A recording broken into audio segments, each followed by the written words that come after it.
خليني اقول لك على شيء، انت مقتنعه موظفه تداومين 3 ساعات وتاخذين هذا الراتب؟ انت مقتنعه بهذا الشيء؟ انا ترى ما اعرف الاختي اللي مساء، انا ما اعرف اي وحده فيكم، الاختي اللي قالت احنا نداوم من ال4 لل7، من ال4 ل7 يعني 3 ساعات. شنو السند القانوني لهذا اللي انت قاعد تتكلمين عنه؟ ماكو.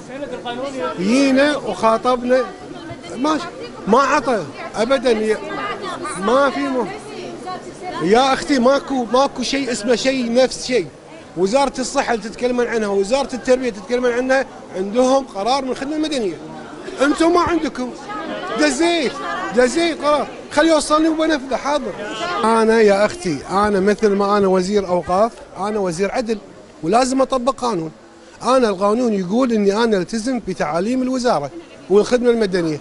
ما الاستثناء حاضر، دزيت كتاب وطلبت لكم الاستثناء، يعني الاستثناء بنفذه، ما عندي اي مشكله. بالنسبه للدوام المسائي استاذ، يعني الاستثناء من 3 ايمان، ليش ما يكون الاستثناء مثل مواعيد دوامنا الحين حاليا؟ يا اختي القانون الخدمه المدنيه يحدد